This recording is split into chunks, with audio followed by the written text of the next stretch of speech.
Hi everybody, I'm Susan Mulvihill. Today's topic is an especially important one, organic gardening. I thought it would be helpful to discuss how easy it is to grow vegetables, flowers, and even your lawn without the use of chemicals. Bill and I have been gardening organically for decades, and I'm here to tell you it's super easy and it's not expensive. I realize our garden doesn't look like much in early February, but this is what it looks like throughout the garden season. It's a healthy, productive garden that grows great and feeds us year-round. We are very lucky. And our excess produce goes to our local food bank.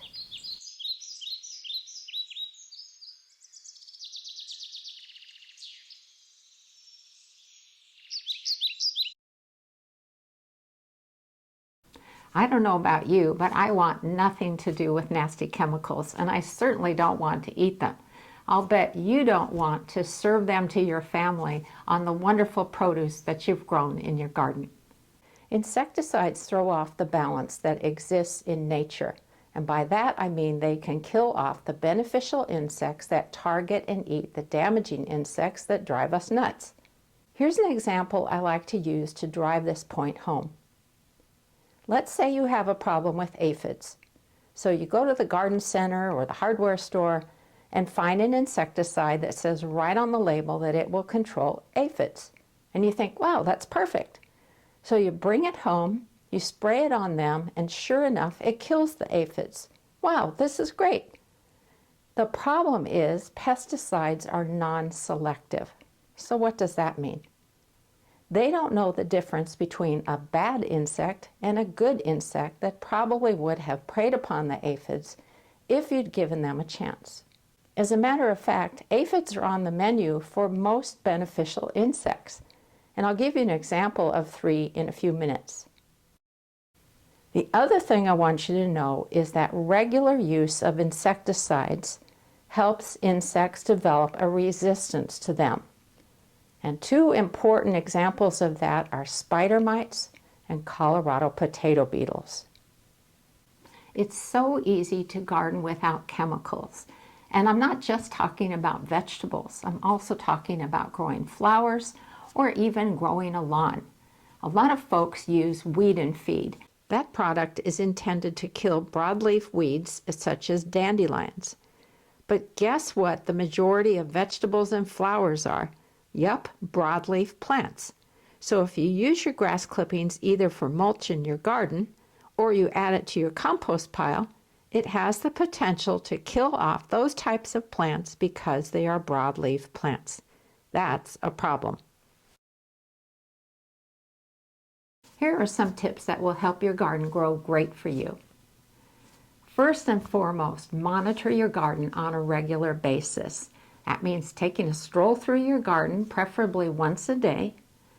And what happens is you will spot problems that are coming up early in the game, and that means you'll have far more options for dealing with them. That is really important.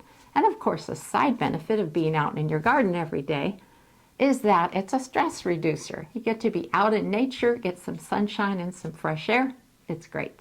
It's so important that you know the beneficial insects out in your garden because they will be your heroes. I've got 3 different insects I wanted to profile very quickly so you can see examples of what they look like and what types of insects they prey upon.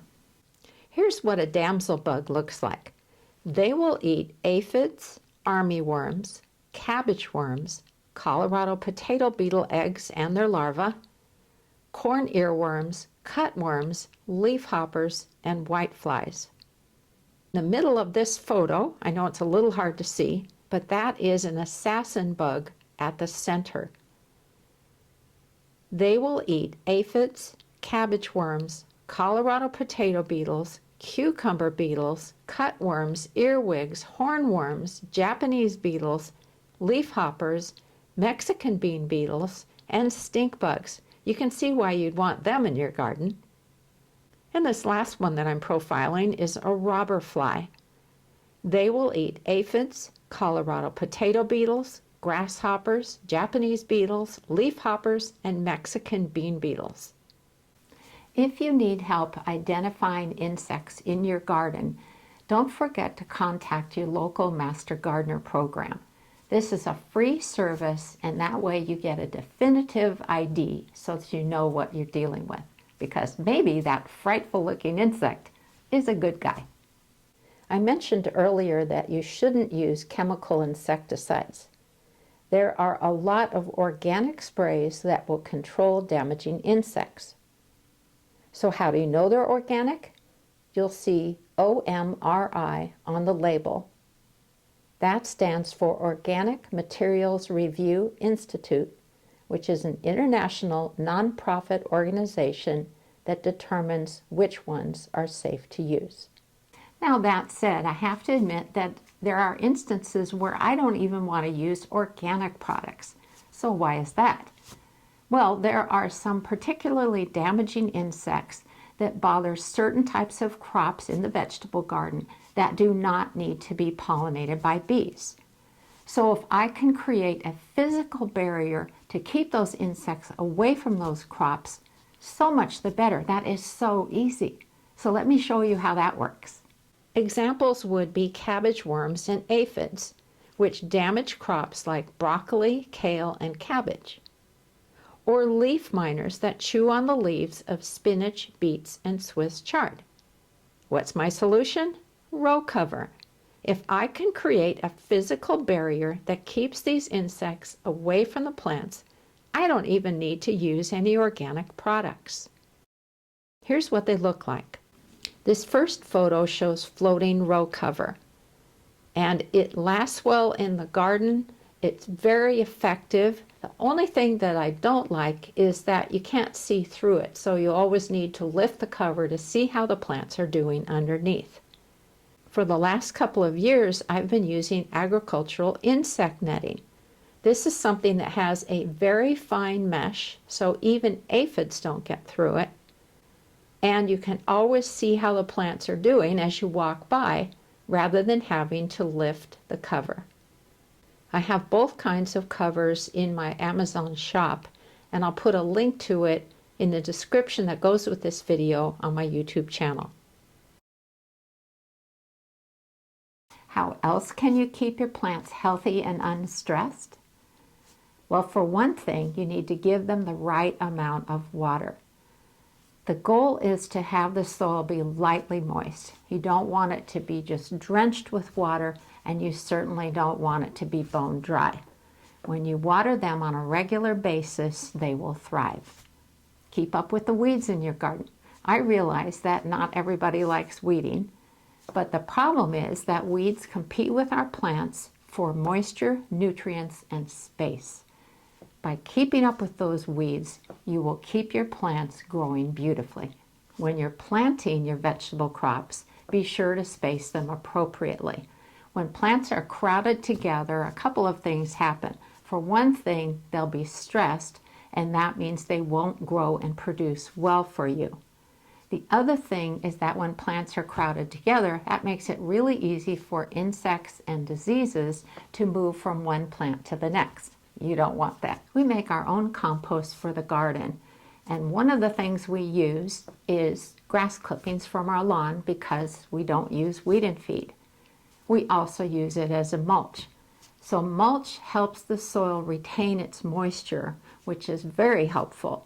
So that's another good reason to not use weed and feed on your lawn. When we're putting our compost pile together, we never use any plants that have a lot of insects on them or any disease issues. Those are going to go straight into the trash can. You don't want to perpetuate those problems. I have a detailed video on composting, and I'll be sure to put a link to it in the description for this video on my YouTube channel. In addition to using our compost in our garden, I also do use organic fertilizers such as bone meal and organic vegetable fertilizers such as espoma. I wrote the Vegetable Garden Pest Handbook because I wanted gardeners to have an easy-to-use guide so they would be able to recognize the types of insects, both good and bad, in their veggie gardens, and then know how to deal with the damaging ones through organic methods. It has been a bestseller from the very beginning, and you can find it in my Amazon store. I'll put a link to it in the description for this video. And of course, as an Amazon affiliate, I do earn a commission from sales, but this won't impact the price you pay. I hope this video has given you a good introduction to organic gardening, because it is totally the way to go. And if you have any questions, don't be bashful, send me an email. I'll put my address on the screen. Thanks so much for watching today, everybody. Happy gardening.